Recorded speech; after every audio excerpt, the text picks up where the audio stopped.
Ustedes pueden ver en la diapositiva, en lo que respecta a la práctica de endocrinología, eh, se centra en el estudio de 4 puntos muy importantes, que son el metabolismo intermedio, que abarca lo que es proteínas, hidratos de carbono y grasas, ¿no? Eso se llama el estudio del metabolismo intermedio. El otro punto importante es estudio del metabolismo óseo, crecimiento y desarrollo, o sea, desde el niño hasta la etapa adulta, y la reproducción, que es la unión realmente de los dos gametos, ¿no? La formación del nuevo ser. Entonces, las funciones endócrinas, entonces, van a abarcar lo que son los mecanismos de secreción hormonal, la acción hormonal y un sistema de regulación por retroalimentación. Entonces, aquí vemos en conjunto el sistema endocrino clásico, o sea, las glándulas clásicas y glándulas que se complementan o que han ido apareciendo que tienen función endocrina, ¿no? Ustedes pueden darse cuenta que partimos desde el hipotálamo, ¿no? Desde el hipotálamo, que es una estructura nerviosa que tiene núcleos que secretan hormonas o neurohormonas y que hace la función de mediador o de intermediario entre el sistema nervioso periférico o estímulos externos a través de los 5 sentidos y el control a su vez de la glándula hipofisaria, del sistema límbico y del sistema nervioso autónomo.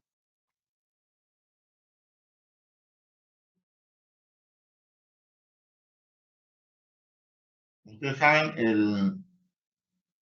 el hipotálamo a través de sus núcleos libera hormonas o péptidos pequeños que van a regular la función de la glándula hipofisaria.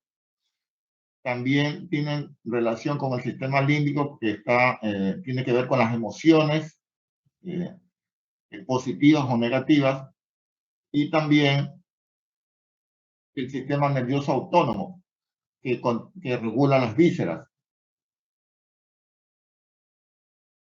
Entonces, en lo que corresponde a la secreción hormonal del hipotálamo, ustedes pueden ver aquí en la diapositiva dos hormonas muy importantes. La hormona antidiurética, que controla la eliminación de orina a través del riñón al unirse a receptores a nivel de riñón, controla el volumen del líquido y la presión, ¿no? La oxitocina es otra hormona que se produce a nivel de hipotálamo y tiene a regular la contracción uterina durante el parto de la mujer y la secreción de, de leche. O sea, tiene un mecanismo de estimular la secreción de la leche posterior al parto, ¿no?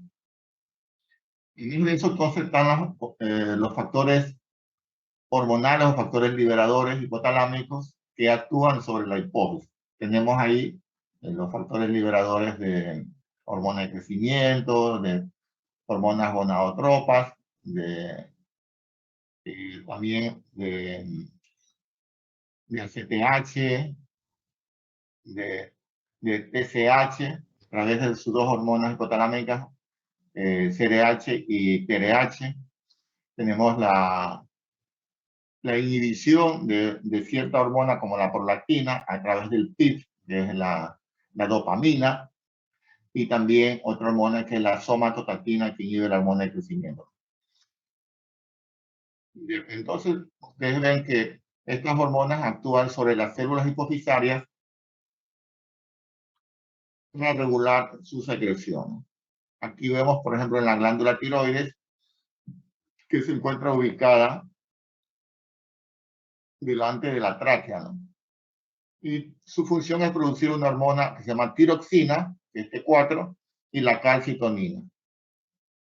Tenemos las glándulas adrenales que se encuentran aquí por encima del riñón, en el polo del riñón, y tienen dos partes, ¿no? La corteza y la médula. La médula secreta adrenalina y noradrenalina, y la corteza secreta cortisol, corticosterona, aldosterona, andrógeno, ¿no?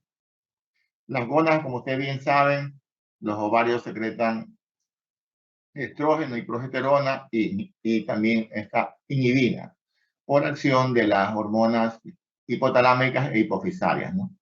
Igual a nivel de testículos, entonces se secretan los andrógenos, especialmente la testosterona y la inhibina. También tenemos cerca del hipotálamo la glándula pineal, que secreta melatonina, que es la que regula el sueño durante la noche. Las glándulas paratiroides, que son 4, que están ubicadas detrás de las tiroides. Tenemos también ahí la glándula tímica, o el timo, que secreta timosina, y que es la encargada entonces de la formación de las células T, ¿no?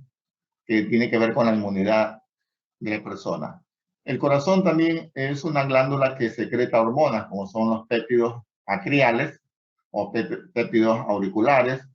Tenemos un péptido también natriurético cerebral, que son encargados de regular la presión arterial, el volumen, el sodio, el potasio, al actuar sobre receptores a nivel de riñón y también sobre vasos sanguíneos como función vasodilatadora. A nivel de trato digestivo, ustedes van a ver que en el estómago se secreta gastrina, a nivel intestino, secretina, colecistocinina. A nivel del riñón, se secreta esta hormona eritropoyetina que estimula la médula ósea para que produzca glóbulos rojos. El calcitriol, que regula el metabolismo del calcio. Y bueno, la otra parte de endocrinología, entonces son los islotes pancreáticos, ¿no? Ustedes saben, la glándula del páncreas tiene acción endocrina y exocrina. Exocrina porque produce jugos pancreáticos para la digestión a través de los conductos. Eso es exócrino, y endocrino es la secreción de insulina y glucagón. Entonces, esto es en conjunto lo que es el sistema endocrino. Entonces, lo clásico es la hipófisis, la tiroides, las suprarrenales, los islotes pancreáticos y las glándulas de los genitales, ¿no? Las otras son glándulas complementarias que también producen hormonas, ¿no? Pero es importante recordarlo.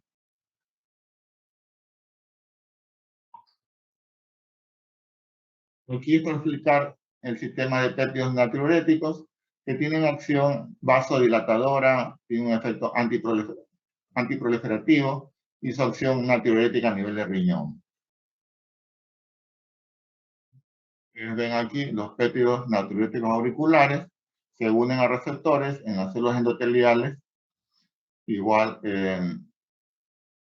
vemos aquí que actúan a nivel de riñón, pulmón, corazón, endotelio, ¿no? Es importante recordar entonces que la dieta nos aporta los hidratos de carbono necesarios para el metabolismo en los tejidos y aporte de glucosa al cerebro, ¿no? En conjunto, entonces, vemos que el concepto de hormonas son mensajeros químicos o compuestos químicos que, secretados en mínimas cantidades, viajan a través del torrente sanguíneo hacia lugares distantes para obtener una respuesta biológica, ¿no? Vemos la naturaleza de las hormonas. Unos se originan de aminoácidos, otros de péptidos pequeños, otros de grandes proteínas, otras de las hormonas esteroideas, y otros son derivados de vitaminas. Como ustedes pueden ver, tenemos aquí las proteínas tienen más de 100 aminoácidos, ¿no? Y los péptidos son menos de 100 aminoácidos. Entonces, más que todo, los péptidos se originan a nivel de hipotálamo, son los que tienen menos cantidad de aminoácidos, ¿no? Bueno, vemos aquí los derivados de aminoácidos como la dopamina, las catecolaminas, las hormonas tiroides, los derivados de neuropéptidos pequeños, hormonas liberadoras de gonadotropinas, La hormona liberada de tirotropina, somatostatina, vasopresina, son neuropéptidos pequeños, o sea que tienen menos de 100 aminoácidos. Y grandes proteínas, que eso sí tienen mayor cantidad de aminoácidos, como la insulina, la hormona luteinizante, la hormona paratiroidea. Tenemos las hormonas esteroides que se forman a partir del colesterol, y también los derivados de vitaminas como la vitamina A, que es retinoides, o vitamina D. Es importante recordar que las hormonas se unen a receptores que se encuentran en la célula, en la membrana de la célula, o sea, externamente, y también son intracelulares, ¿no? O sea, ahí en el citoplasma y en el núcleo. Entonces, estos receptores de membrana son los que se unen realmente a la hormona para producir una respuesta biológica, ¿no? En este caso, los meticíclicos y etcétera, la producción del estímulo que hace la función hormonal, ¿no? Aquí un ejemplo, por ejemplo, la hormona se une al receptor, esta se va hacia el DNA de la célula del núcleo y hace que se expresen los genes, eh, estimulando la actividad del RNA mensajero, produciendo proteínas aquí en los ribosomas, y estos van a tener una respuesta biológica, ¿no?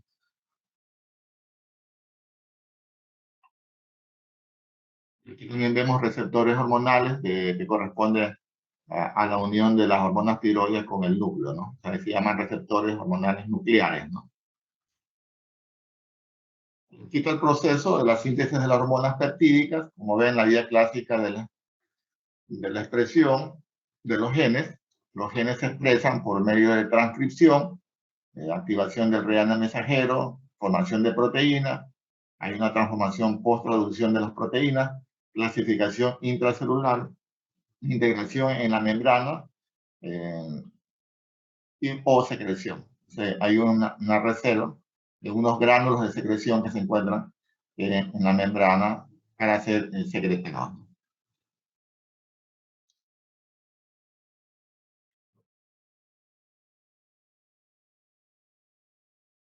Entonces, es importante recordar, entonces, que las hormonas se unen a un receptor específico y con gran afinidad. Así tenemos los receptores de ACTH en la corteza suprarrenal, los receptores de FSH que se alojan en las gónadas únicamente, ¿no?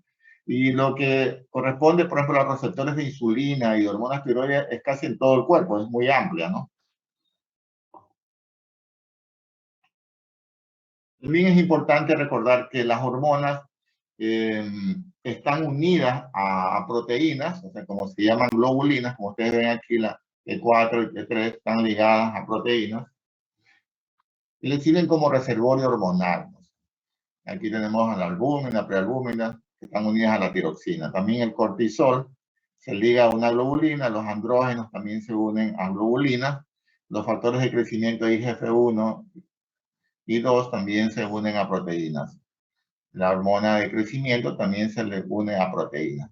Entonces, ¿cuál es la finalidad de unirse a proteínas? Porque le proporciona un reservorio para que actúen más tardíamente de acuerdo al estímulo, evitan que se degrade rápidamente cuando no están unidas, limitan el acceso de hormonas a determinadas localizaciones, o sea que son como transportadas, y regulan la concentración de las hormonas no unidas, o sea, las libres, ¿no? Entonces, es importante entonces que tengan en mente que solo las hormonas libres o fracción libre, cuando ustedes solicitan al laboratorio un examen de hormonas, hay hormonas que son totales y unas que son libres. O sea, las hormonas libres se unen a sus receptores y los que son los que tienen una respuesta biológica.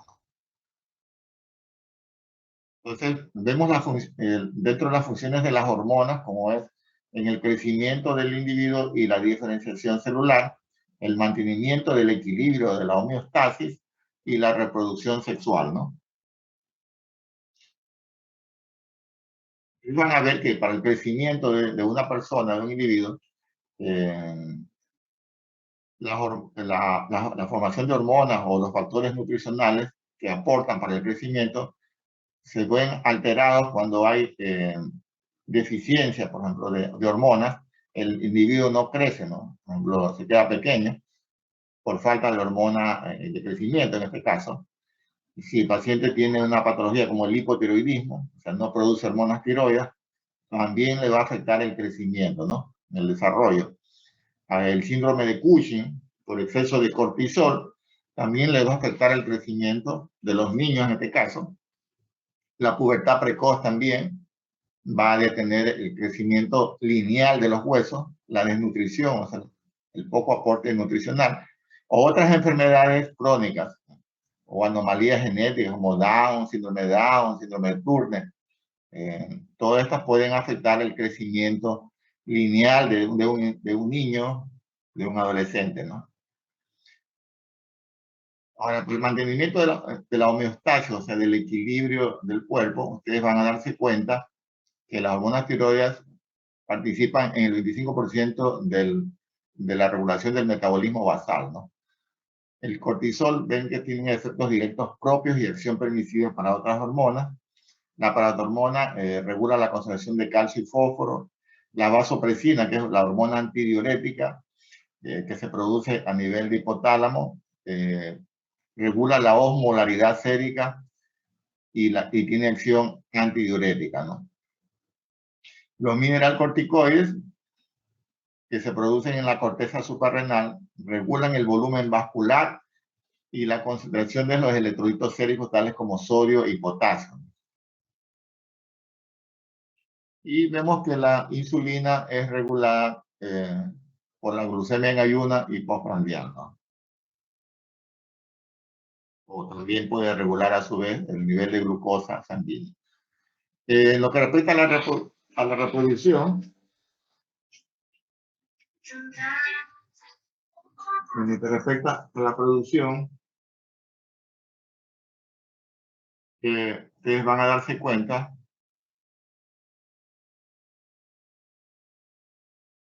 que participan en la determinación sexual en el desarrollo fetal.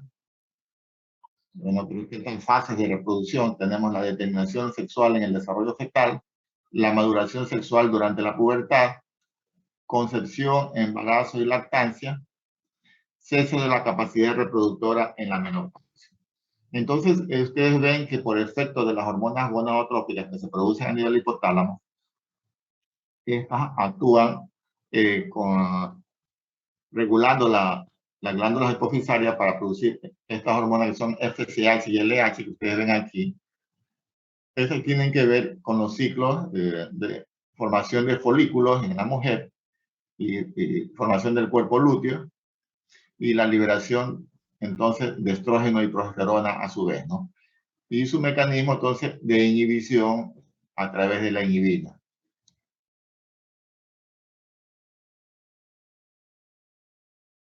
Entonces, como les explicaba la otra parte, es el sistema de regulación por retroalimentación o feedback, en la que participan, como ustedes ven, las hormonas tiroides, el cortisol, los esteroides gonadales y los factores de crecimiento. Entonces, una vez que se obtuvo la respuesta biológica, como por ejemplo la formación, si hablamos de tiroides, de la formación de tiroxina, entonces las hormonas tiroides van a hacer un su efecto de inhibición a nivel del hipotálamo hipófisis para que ya no se produzca más TSH, ¿no?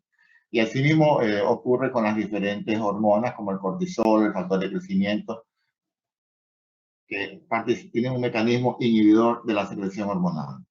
Bueno, esta es la explicación. Eh, por efecto de la TRH hipotalámica, la hipófisis, la célula hipofisaria, produce hormona estimulante del tiroides, el TSH, que se une a un receptor aquí en la tiroides y esta a su vez produce la T4 y T3, ¿no? Que a su vez tienen su efecto de inhibición a nivel del sistema nervioso central, hipotálamo y hipófisis, ¿no? Aquí tenemos lo que corresponde a las paratiroides. Como ustedes ven, la paratormona es la que regula el metabolismo cálcico, actúa sobre el hueso, sobre el riñón, sobre el intestino a través de la hidroxivitamina D. Una vez que se aumenta el calcio, entonces hay un mecanismo inhibitorio para que ya no se produzca la producción de paratormona.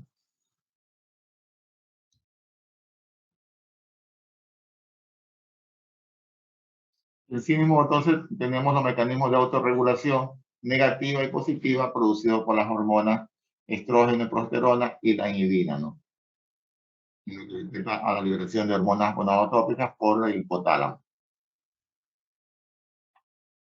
Y otro control endocrino que ustedes van a ver aquí en esta diapositiva, que tiene acción parácrina cuando está cerca las dos células. Por ejemplo, aquí vemos que un tipo de célula produce somatostatina que inhibe la secreción de la célula vecina que secreta, por ejemplo, insulina, ¿no?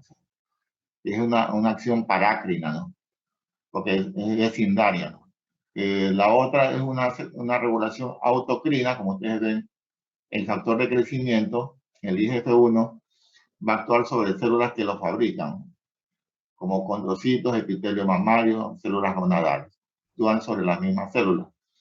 Y hay una que tiene una regulación intracrina, o lo que ocurre con una proteína similar a la paratormona en las células malignas, ¿no?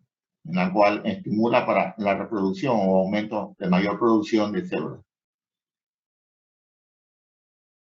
Estos patrones de secreción hormonal, como ustedes ven, los cambios estacionarios, por ejemplo, invierno, verano, primavera, bueno, pueden regular entonces la secreción hormonal, también la sucesión diaria del ciclo luz-oscuridad, altera los niveles hormonales, el sueño, las comidas, el estrés, pueden alterar la secreción hormonal, ¿no? Y vemos los ritmos hormonales, como ustedes ven, hay ritmos circadianos, en lo que respecta de duración de días, ¿no? Como es la liberación de ACTH, GH, testosterona, ultradianos, son de minutos, horas, como las hormonas liberadoras de gonadotropina, también la liberación de prolactina, semanal, como es la liberación de estradiol y progesterona para el ciclo menstrual, estacional, por ejemplo, con la tiroxina, melatonina y testosterona.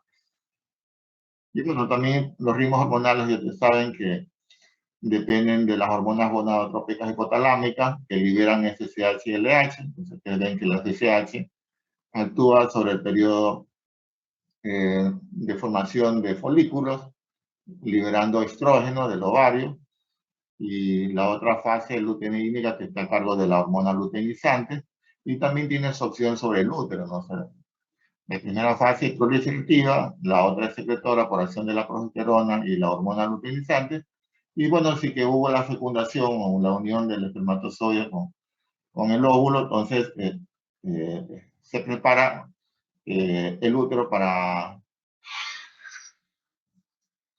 para engendrar al nuevo ser, ¿no? Ok. Bueno, eso es lo que yo quería más o menos explicarles, unas generalidades en lo que respecta a hormonas. Entonces, hoy día íbamos a iniciar entonces con un grupo de estudiantes, o con dos si está el tiempo, para que compartir entonces pantalla y puedan entonces empezar. No sé si hay alguna pregunta con respecto a lo que yo les hablé de estas generalidades. ¿Todo está bien? O si no, pasamos entonces a esos compañeros que van a presentar entonces el tema. ¿Sí? ¿Hay alguna pregunta? No, entonces, damos paso entonces a sus compañeros que van a exponer el día de hoy. A ver si se le comparto pantalla. Aquí le pongo, para, no sé quién va a participar ahorita. Puede ser un representante o repartido los temas, como ustedes pueden, igual la nota va para todos, ¿no? Cómo se ha organizado. Doctor, ya está repartido para dos grupos la clase de hoy. Ya muy bien, entonces para que se siente, entonces, ya le puse compartir pantalla ahí. Y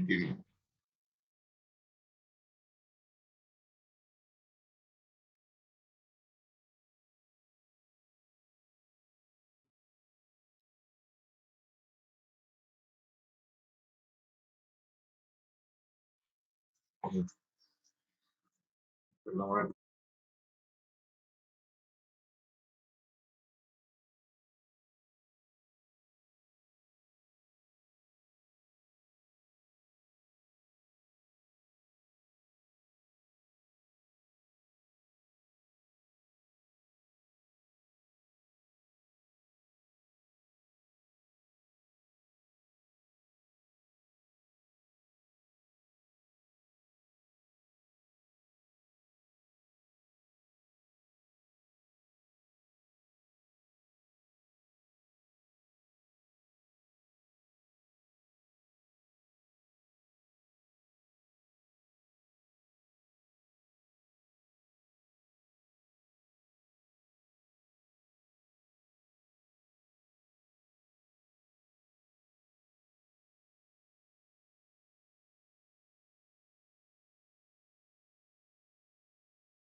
Bien, entonces, me espera un momentito hasta registrarle los nombres de los participantes del grupo, ¿no?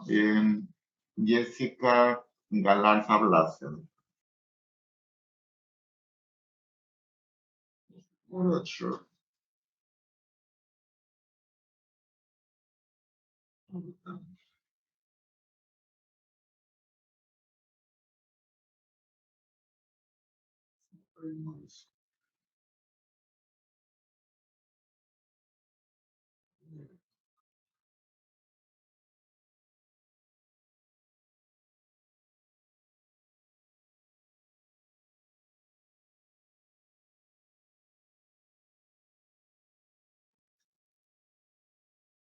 Ok, entonces, adelante. Entonces, para que inicie entonces su compañero con la explicación de la anatomía y fisiología del hipotálamo hipófisis. Empezaría yo. Pero buenos días, compañeros. Buenos días, doctor. Nosotros somos el subgrupo 1 y en este caso el tema de anatomía y fisiología y hipotálamo hipófisis lo vamos a dar el compañero Alexander Vega y mi persona Jessica Valdez. Vamos a hacer lo siguiente. Ya, muy bien. Hablando del hipotálamo, el hipotálamo es una parte del diencéfalo el cual se va a extender desde lo que es la región del quiasma óptico hasta lo que es el borde caudal de los cuerpos mamilares. Este de aquí se va a situar debajo del tálamo y va a formar tanto el suelo como la parte inferior de las paredes laterales del tercer ventrículo. El hipotálamo es un órgano comandante del sistema nervioso autónomo y también del sistema endocrino. Este se va a encargar en sí de transformar las señales fisiológicas o los cambios conductuales y asimismo las señales biométricas en lo que son las hormonas. Este hipotálamo tiene ciertas relaciones. Por delante del hipotálamo va a existir por razones funcionales, se la va a incluir y es el área preóptica, porque esa de aquí se va a extender hacia adelante desde lo que es el quiasma óptico hasta lo que es la lámina terminal y también la comisura anterior. Por debajo, asimismo, el hipotálamo se va a unir con el tegmento del mesencéfalo y en el límite lateral el hipotálamo va a estar formado por lo que es la cápsula interna. Si al hipotálamo lo observamos desde abajo, se va a ver relacionado igualmente con diferentes estructuras, que de adelante hacia atrás van a ser el quiasma óptico, el tuber cinereum e infundíbulo y los cuerpos mamilares. Como ya he mencionado anteriormente, es un comandante, es un órgano comandante, coordina la mayoría de las funciones endócrinas del cuerpo y sirve también como uno de los principales centros de control del sistema nervioso autónomo. Y este de aquí realiza esta función debido a abundantes conexiones directas que tiene con núcleos autónomos del tronco encefálico y también de la médula espinal. A su misma vez, este hipotálamo va a estar conformado por diferentes núcleos hipotalámicos. Esos núcleos que se encuentran en el hipotálamo son varios y se van a dividir dependientemente de las regiones. Y esta división de los núcleos hipotalámicos la va a hacer el fórnix. Este de aquí, este fórnix va a pasar por encima y va a terminar en los núcleos mamilares, perdón, y este es el que va a dividir al hipotálamo en una parte medial y lateral. También es de mencionar que estos núcleos hipotalámicos no es que tengan los límites bien definidos. Como he mencionado, se divide en una zona medial. En esta zona medial se pueden reconocer diferentes núcleos hipotalámicos y de adelante hacia atrás van a ser parte del núcleo preóptico, el núcleo anterior que se va a funcionar con el núcleo preóptico y también parte de lo que es el núcleo supraquiasmático, el núcleo paraventricular, el dorso medial, el ventromedial, el infundibular arcuato y el núcleo posterior. Asimismo, en la zona lateral, en cambio, pueden reconocerse los siguientes núcleos hipotalámicos otra vez de adelante hacia atrás, que son parte del núcleo preóptico, el núcleo supraóptico, también parte de lo que es el núcleo supraquiasmático, el núcleo lateral, el núcleo tuberomamilar y el núcleo tuberolateral. Esos núcleos también van a tener diferentes funciones importantes. Por ejemplo, si hablamos del núcleo paraventricular, este va a tener la función de la síntesis de oxitocina, en donde en condiciones de estrés se va a iniciar lo que es un alto control vagal, que va a dar lo que es una reactividad de esta hormona, y también va a haber otro núcleo, como por ejemplo el preóptico, el cual tiene la función del control del sistema parasimpático. El núcleo hipotalámico anterior, este en cambio va a tener una función de respuesta termorreguladora al calor. El supraquiasmático tiene un control de lo que es el ritmo circadiano, ya que van a regular los cambios en las que las características físicas y mentales ocurren en lo que es el transcurso del día. Y asimismo, el supraóptico va a estarse encargado de lo que es la síntesis de vasopresina y también de oxitocina. Cuando hablamos en cambio del núcleo arcuato, a este va a estar, dentro de sus funciones tiene la síntesis de la dopamina, En lo que es el núcleo ventromedial, aquí va a tener la implicación en conductas de defensa y también parece participar en lo que es la conducta sexual femenina. En lo que es el hipotalámico lateral, este va a ser considerado el centro de control de hambre y de sed. Y en lo que es el centro dorsomedial, este va a ser considerado un centro de saciedad, ya que aquí el hipotálamo recibe lo que son señales nerviosas del tubo digestivo que van a llevar información sensitiva acerca de lo que es el llenado gástrico. También va a recibir señales químicas de los nutrientes de la sangre, como la glucosa, los aminoácidos y también los ácidos grasos, que van a indicar la saciedad. También señales de lo que son las hormonas gastrointestinales, de las hormonas liberadas por el tejido adiposo y señales de la corteza cerebral como visión, olfato y gusto, que van a modificar lo que es la conducta alimentaria. Dentro de lo que es el núcleo posterior, el hipotalámico posterior, este va a estar encargado de lo que es la respuesta termorreguladora al frío. Y en lo que es el cuerpo mamilar, este va a estar encargado de la recepción de impulsos de la amígdala e hipocampo. Algo bastante importante es que el núcleo, y en especial el núcleo paraventricular, es la región cerebral más importante para la coordinación de lo que es la actividad autónoma, ya que el hipotálamo se proyecta a lo que es al núcleo parabraquial, al rafe vulvar, a la sustancia gris central, también a lo que es al locus ceruleo, también al núcleo motor dorsal del vago, el núcleo ambiguo y la columna celular intermedio lateral de lo que era la médula espinal.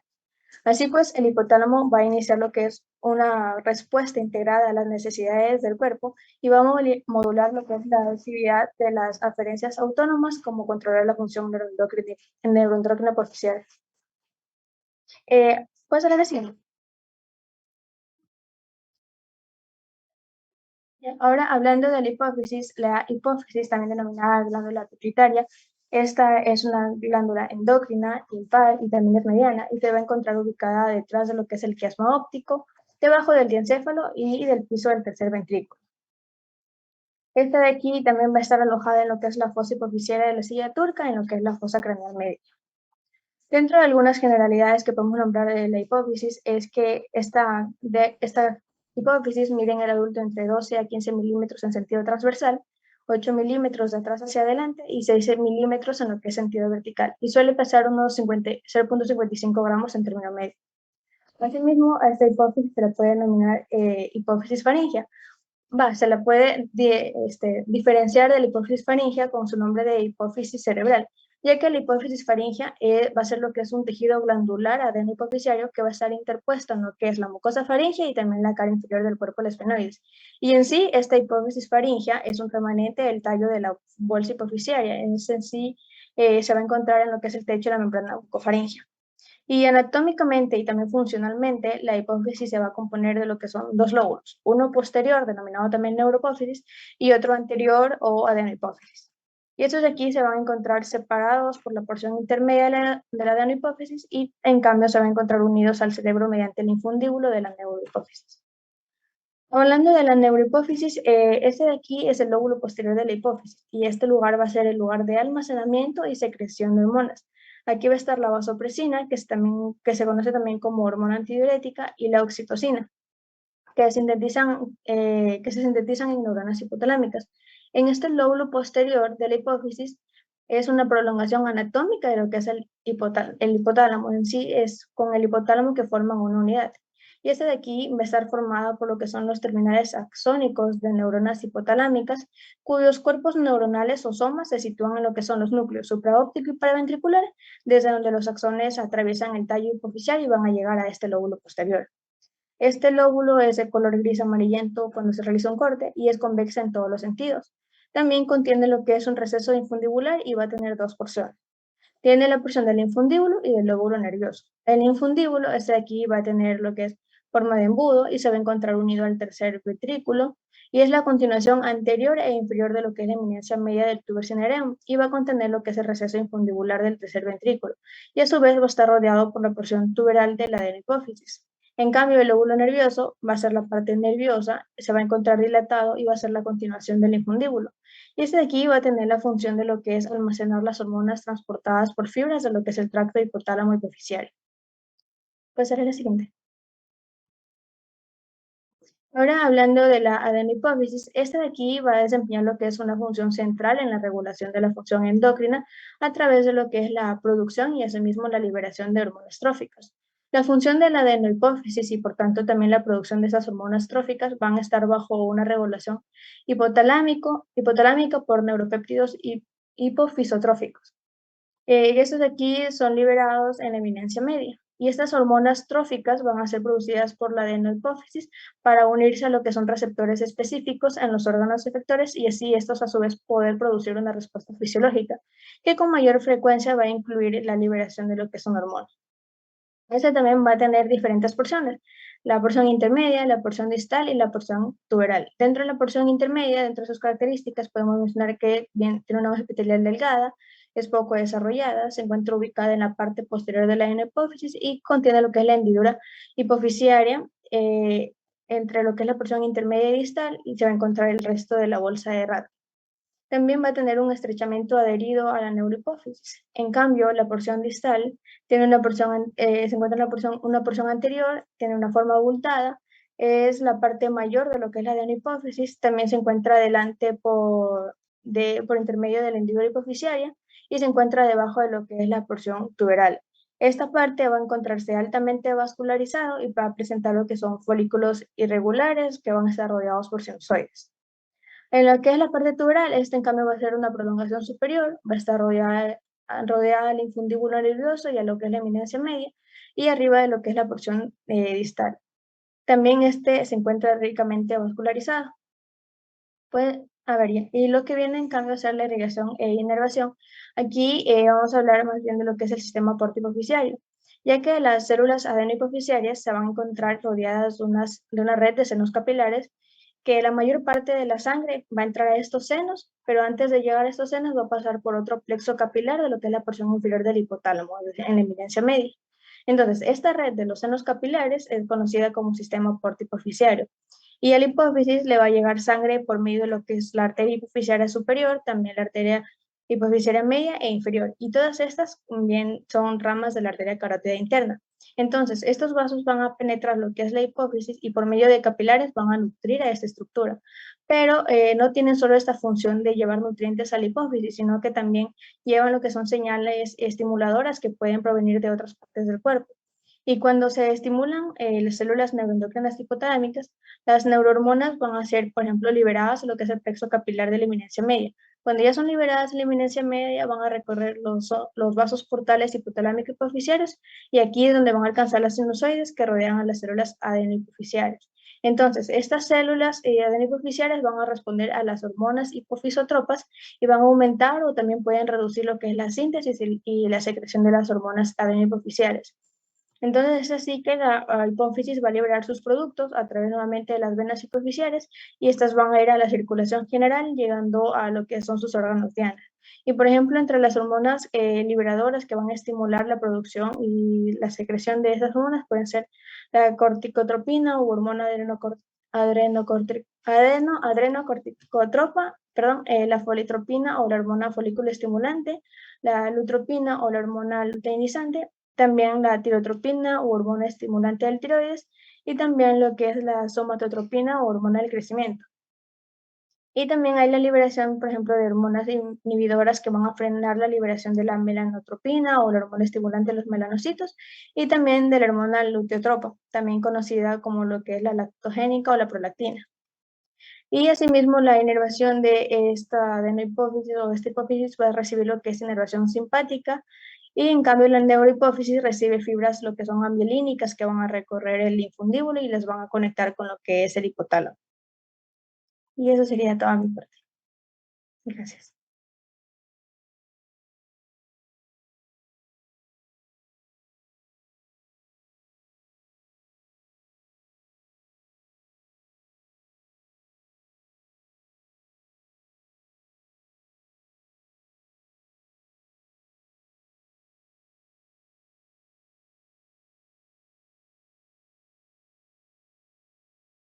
Bueno, creo que al compañero se le fue el internet, doctor, entonces voy a continuar yo misma hasta que él se integre.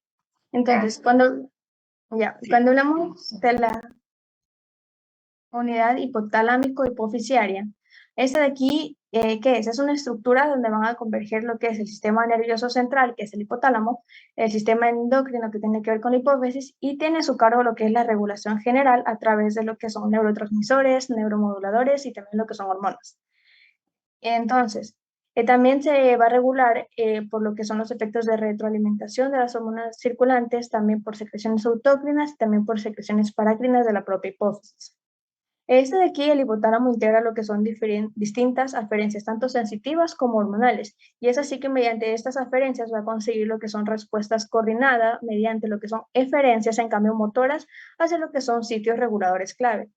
Entre estos aquí se incluyen lo que es la adenohipófisis, la neurohipófisis, la corteza central, las neuronas premotoras y las motoras del tronco del encéfalo y la médula espinal. También lo que son neuronas preganglionares parasimpáticas y simpáticas, es decir, que el hipotálamo va a integrar todos estos elementos. El control del hipotálamo también sobre la hipófisis es un sistema considerado elegante porque es de la capacidad que le permite a los mamíferos coordinar lo que son las diferentes funciones endócrinas que van a ser necesarias para su supervivencia. Cuando hablamos en cambio de la fisiología de la hipófisis, podríamos mencionar, por ejemplo, ciertas células nerviosas. ¿Puedes ver la siguiente?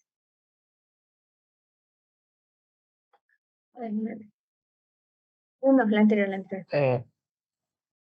Ahí volvieron. Disculpe, sí, me quedé sin internet, me disculpe.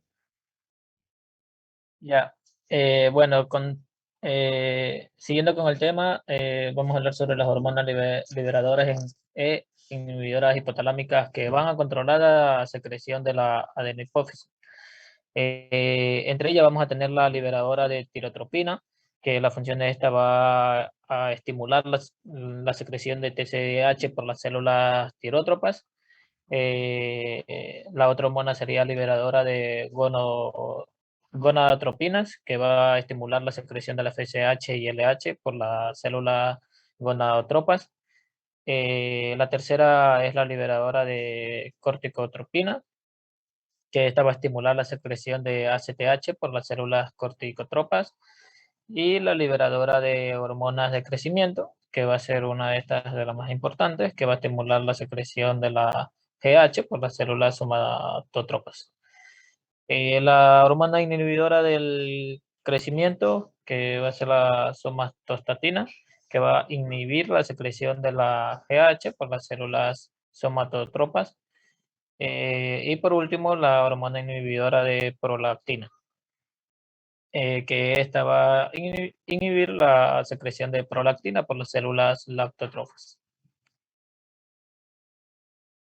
Siguiente, por favor. Bueno, en cuanto a la neurohipófisis y su relación con el hipotálamo, vamos a saber que la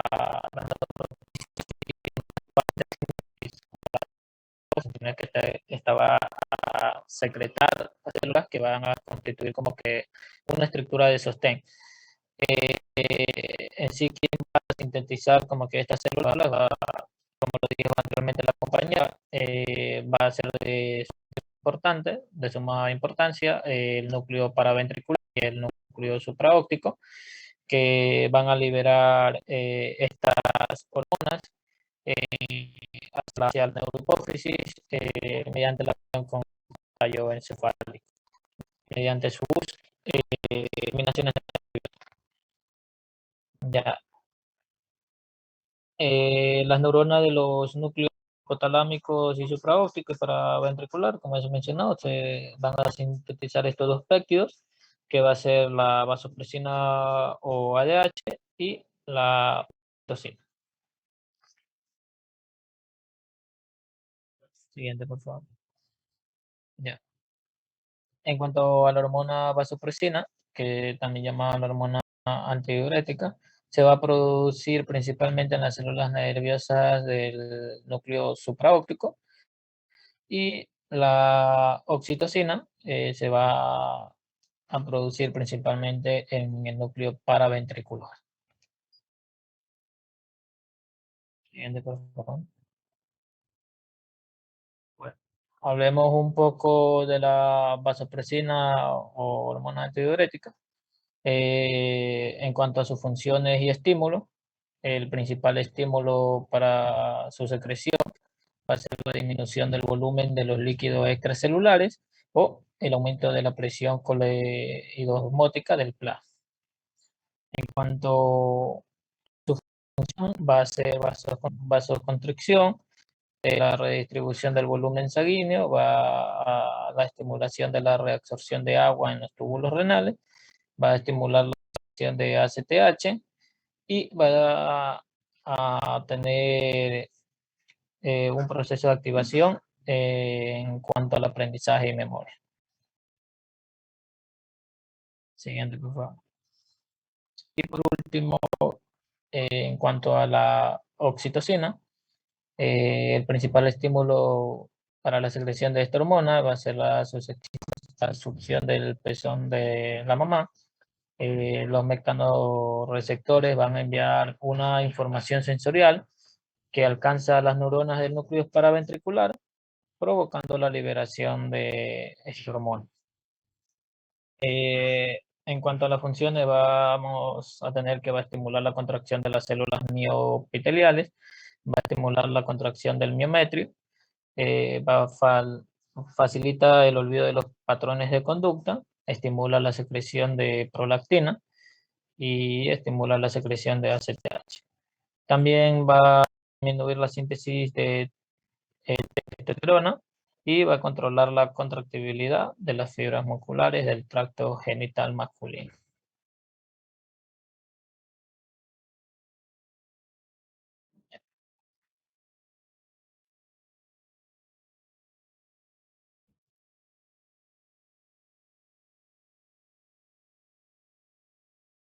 Ya terminó, ¿no? Ya, entonces, como ustedes pueden ver, el hipotálamo está unido con la hipófisis. Como ya sabemos que la hipófisis tiene dos partes, la hipófisis, la parte anterior, y la neurohipófisis, la parte posterior. Entonces, las estructuras hipotalámicas que tienen su núcleo y sus terminaciones nerviosas, que son los axones, entonces se producen en estos núcleos péptidos pequeños. Si hablamos de la neurohipófisis, a través del axón se va a depositar en la neurohipófisis posterior para su liberación posterior, ¿no? De eso hablamos de las dos hormonas clásicas, que es la oxitocina y la hormona antidiurética.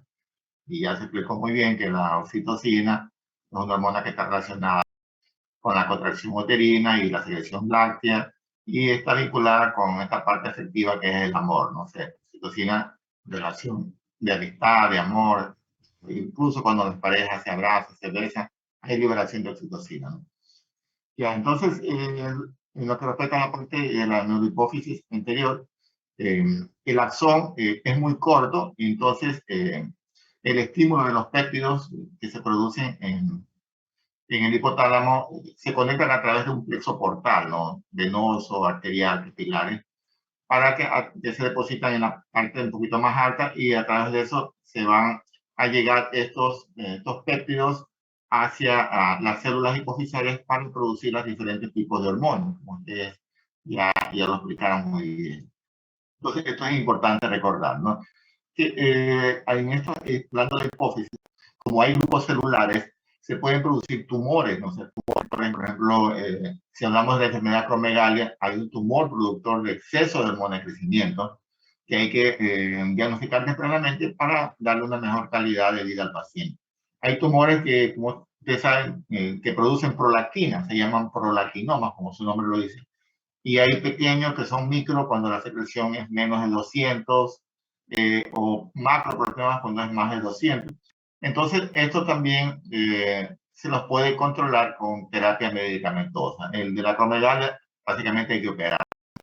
Y así puede ocurrir de los diferentes grupos celulares que se formen reductores en exceso de hormonas que afecten distantemente en las otras glándulas, ¿no? Uno puede haber un tumor productor de TSH, ¿no? Que pueda producir un hipertiroidismo. Así sucesivamente. Ya. Entonces, no sé si hay alguna pregunta con respecto a sus compañeros, o damos paso al otro grupo para que pongan. Dice, ¿y todo bien? ¿Está claro? Entonces, si está todo bien, entonces pasemos entonces al otro grupo. Presenten las diapositivas y expliquen. Entonces, no lo sirve todavía anotar a los integrantes. Déjenme anotar los integrantes. Lady Sancho.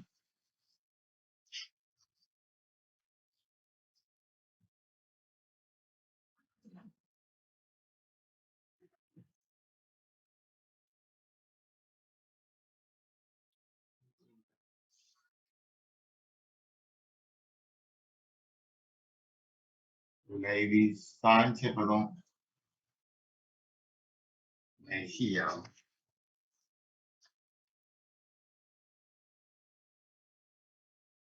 Mejía. Yandri Silva.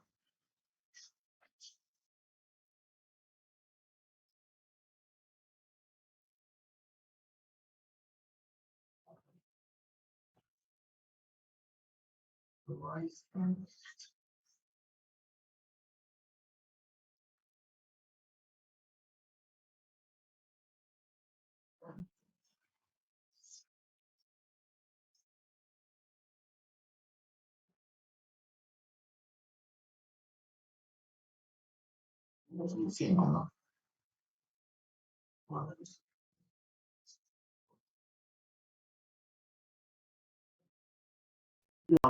Entonces, para que comience con el tema,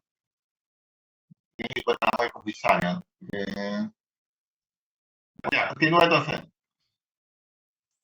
Ya, buenas tardes, doctor, compañeros. En nuestro grupo vamos a hablar acerca del eje hipotálamo hipoficiario.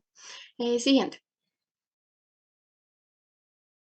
Entonces, el eje hipotálamo hipoficiario prácticamente se refiere a el hipotálamo y la hipófisis se conectan conjuntamente. ¿Por medio de qué? Por medio de fibras axónicas y vasos sanguíneos.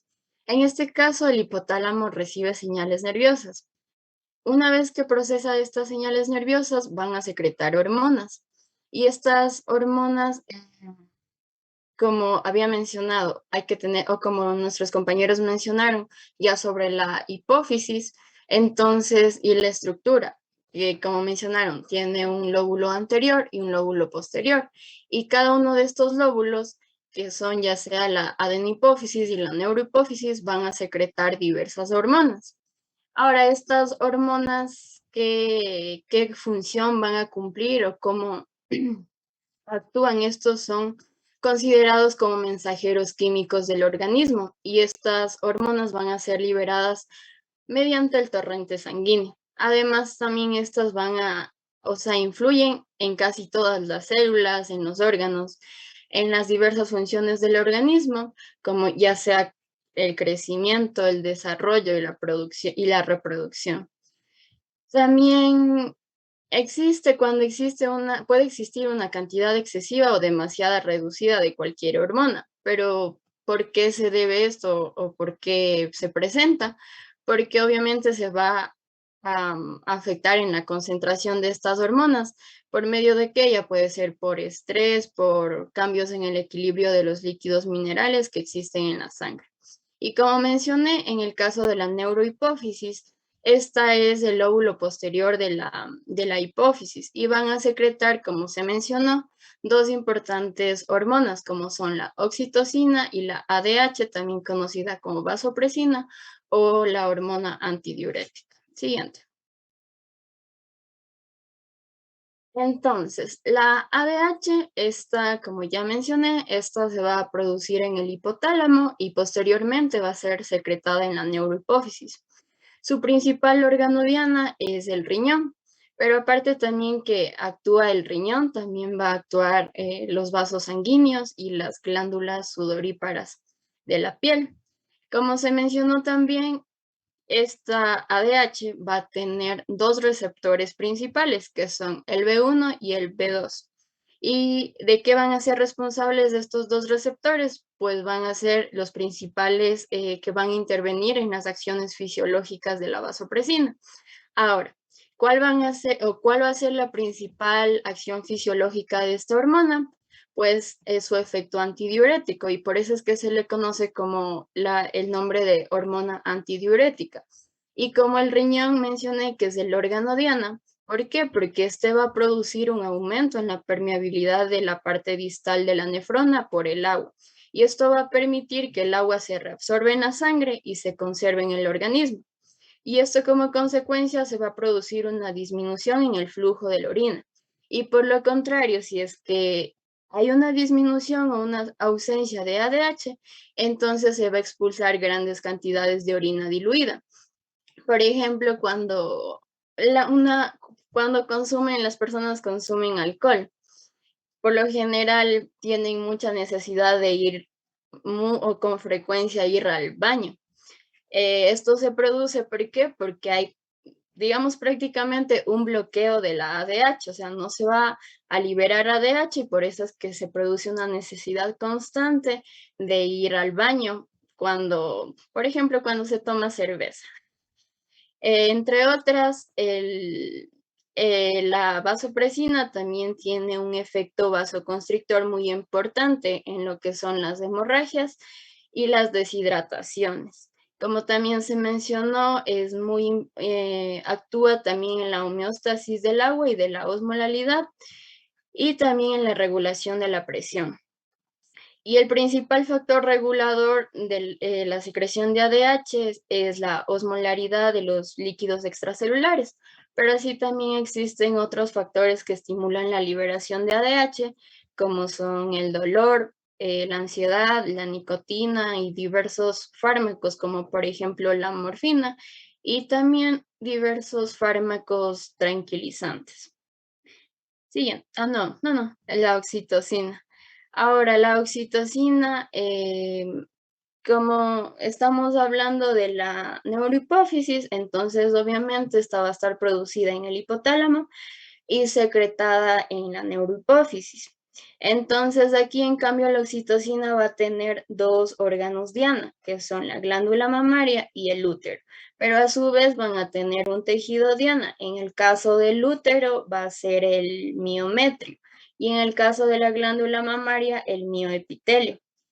Por lo tanto, esta hormona va a cumplir un efecto estimulante muy potente, sobre todo en el útero grávido. Esta lo que va a hacer es estimular las contracciones del útero y en el caso de la glándula mamaria, aquí se va a producir una contracción en las células mioepiteliales y dando como resultado que se expulse la leche cuando el niño está succionando. Así también esta hormona se puede inhibir, ya sea por estrés físico o psicológico, y que puede provocar esto que se interrumpa la lactancia. Y como se mencionó también, esta hormona también está muy relacionada en lo que es en la generación de efectos relacionados con el apego emocional, ya sea interfiere mucho en lo que son los estados mentales, incluso aumenta la empatía emocional. También esta hormona actúa mucho durante el enamoramiento y durante el placer. Siguiente.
Para continuar, buenas tardes con todos, vamos a abarcar lo que es la corticotropina.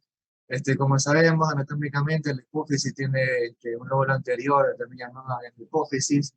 Entonces, esta hipófisis, como todos saben, tiene células, que va a secretar, o sea, va a producir 5 tipos de células y va a secretar sus respectivas hormonas, que son 7.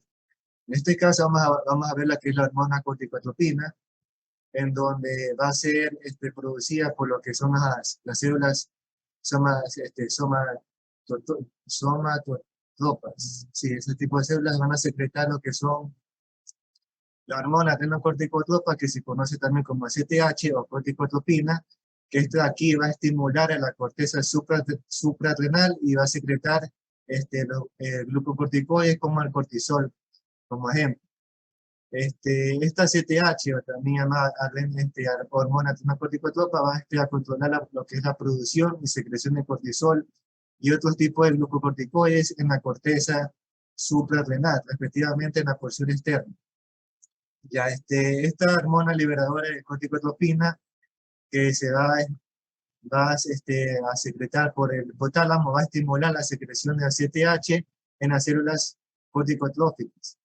Y también se menciona que estímulos relacionados como lo son el estrés, como la glucosa sanguínea baja o traumatismos, también la interleucina 1, que es una sustancia producida por los macrófagos, van a estimular lo que es la liberación de ACTH. También se menciona que los glucocorticoides inhiben, es decir, que bloquean la liberación de CDH y STH, se va a dar por retroalimentación negativa. Aquí, como podemos ver en el esquema inferior derecha, tenemos a modo de resumen lo que es la hormona, que es la CTH, que va a ser secretada por la que ya les mencioné, las corticotropas, y la hormona que va a ser liberada va a ser la hormona liberadora de corticotropina, que es la CDH, producida por el hipotálamo. Y el eje diana, el órgano diana, que yo les mencioné, va a ser la corteza suprarrenal de los riñones. Bien. Ya como siguiente hormona tenemos la que es la somatotropina, o también llamada, conocida como la hormona de crecimiento. Esta hormona va a ser secretada por lo que son las células somatotropas, que van a secretar lo que es la hormona de crecimiento, que ya la mencioné. Entonces esta hormona estimula diversos tejidos para que se secreten factores de crecimiento similares a la insulina, que son hormonas que estimulan el crecimiento general del cuerpo y regulan aspectos del metabolismo. Ya esta hormona que se secreta por el lóbulo anterior de la hipófisis y la hormona de crecimiento HGH, y es la hormona hipoficiaria más abundante que se menciona.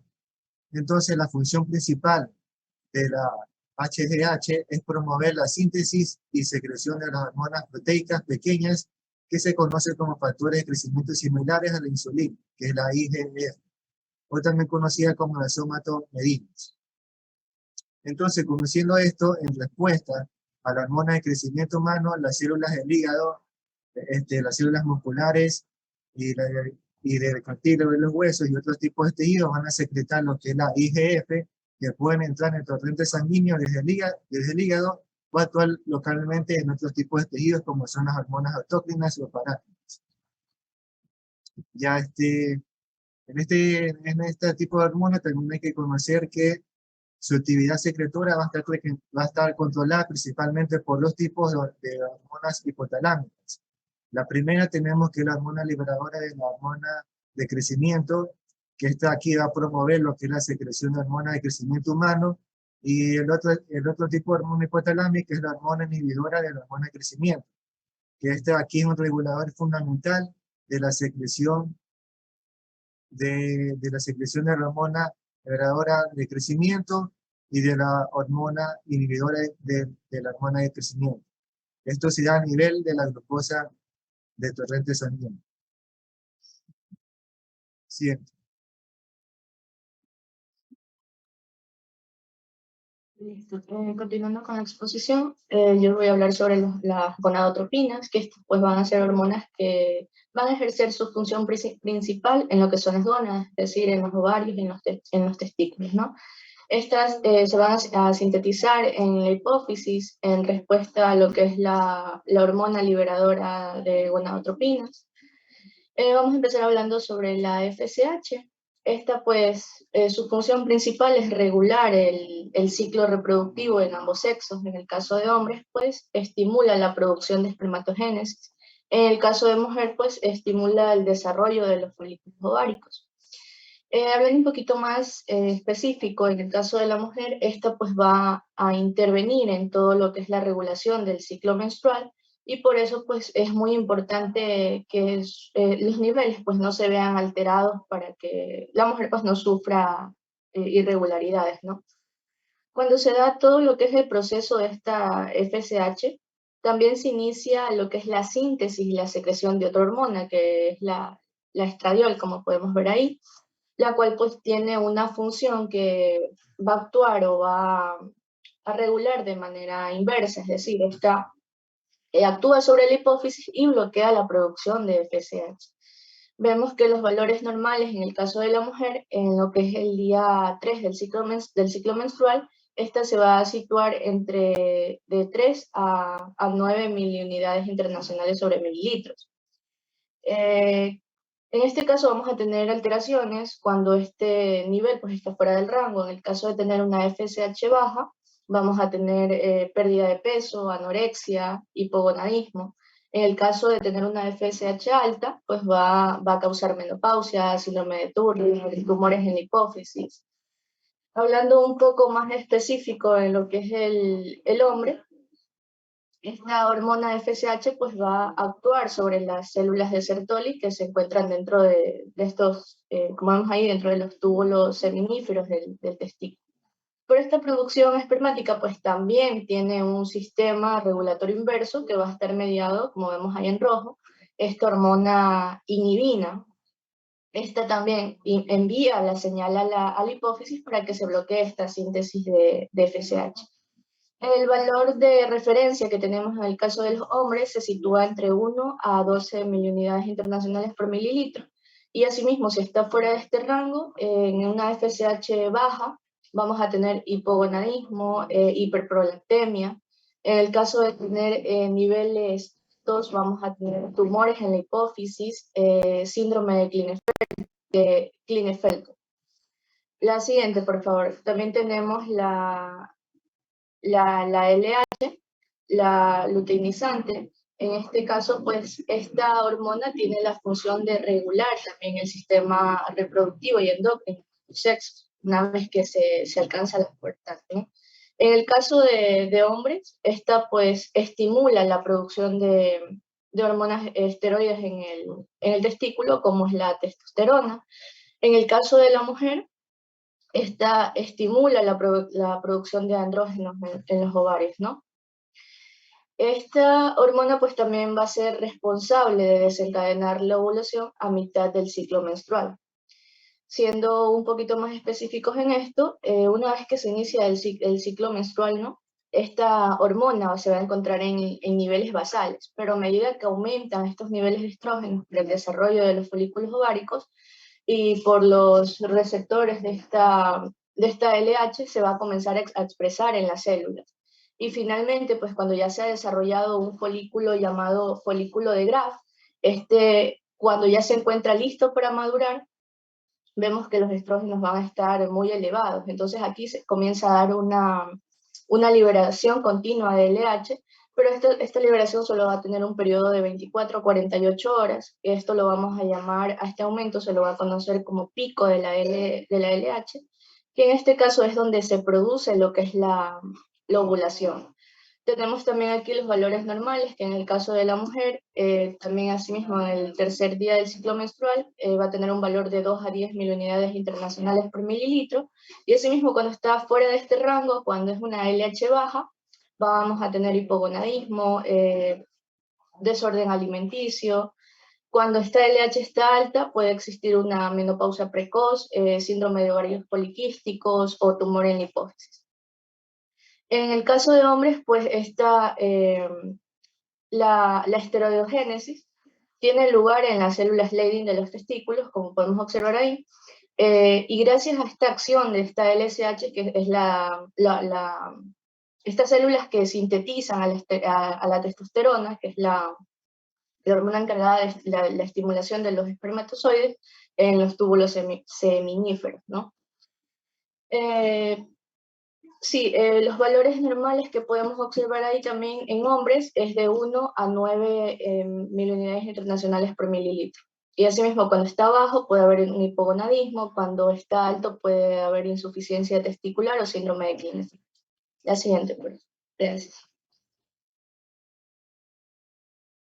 Y ya para terminar, bueno, todos los compañeros, para terminar, vamos a hablar sobre lo que es el hipotálamo hipoficiario de la prolactina, en el cual tenemos que la hormona, la prolactina, se va a sintetizar en la glándula hipófisis, a través de en las células lactóforas, como se puede ver en la imagen. La prolactina es una hormona peptídica de liberación constante. Esta hormona tiene ciertas particularidades. Una de ellas es que su liberación es constante, pero se va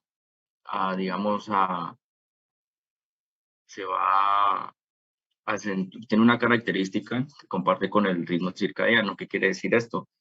Que durante la mayor cantidad de liberación de la hormona se va a producir durante el sueño. Entonces, durante la vigilia va a disminuir. Ahí me equivoqué en diapositivas.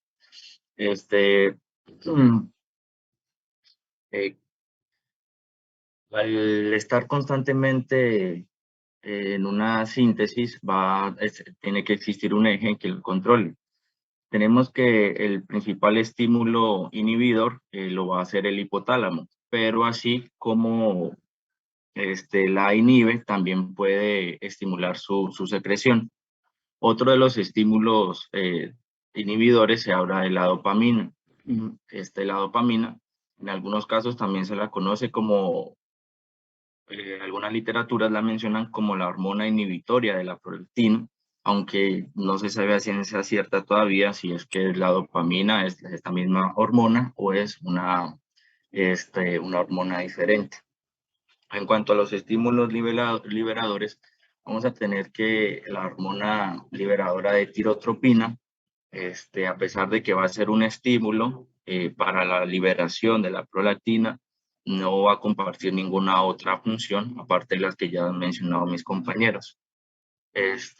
Otro importante estímulo que va a existir es el péptido inhibidor vasoactivo y también lo que son los estrógenos y la progesterona, en los cuales específicamente van a aumentar el tamaño de la mama, su volumen, y con la prolactina van a estimular las glándulas mamarias con la prolactina para que se sintetice leche y entonces venga otro tipo de reflejo, que es el reflejo de succión, que es uno de los estímulos externos más potentes que hay. Y junto con todos estos estímulos siempre tiene que estar presente la hormona oxitocina, que es la que va a permitir que se contraiga las células contráctiles de las glándulas mamarias para que la leche pueda salir por los conductos galactóforos. Es importante tener en cuenta que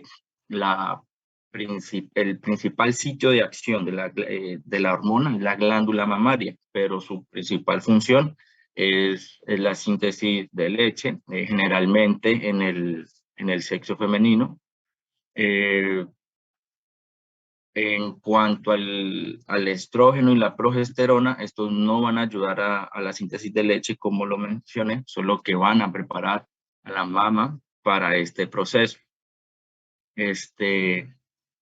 La prolactina, a su vez, también disminuye la liberación de la hormona liberadora de gonadotropina en el hipotálamo, lo cual va a disminuir la concentración y la sensibilidad de la FSH y la LH en el ovario. Entonces, aquí esto es importante tenerlo en cuenta, ya que la mujer va a entrar en un periodo anovulatorio, entonces no puede ovular, y si no puede ovular, entonces ya estamos hablando de un método anticonceptivo, mejor conocido como MELA, por sus siglas, que va a durar lo que dure el estímulo de la succión. Otras funciones de la prolactina es que va a disminuir la libido, pero así como disminuye la libido, también va a optimizar la fertilidad, ya que la prolactina tiene receptores tanto en el útero como en el ovario. Eso sería todo. Gracias.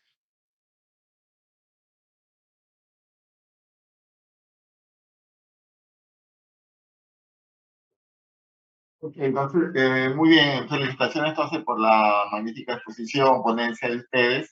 Bueno, está bien explicado, ya creo que todos comprenden esta relación del eje hipotálamo hipofisario y las diferentes glándulas, ¿no? La acción de las hormonas, su función, secreción, etcétera, ¿no? Entonces, es importante entonces, los que no han revisado, que revisen bien, porque es la base de la endocrinología, ¿no? Ok, entonces, no sé si hay alguna pregunta en relación al tema del grupo de estudiantes o alguien que quiera aportar algún comentario, alguna duda, algo que pueda yo explicar o ampliar. De aquí ya pasamos entonces a patología. Ya saben que el exceso de hormonas es producido siempre por un adenoma de la glándula, un adenoma de la célula, que se convierte en una secreción, un adenoma que secreta en exceso la hormona, ¿no?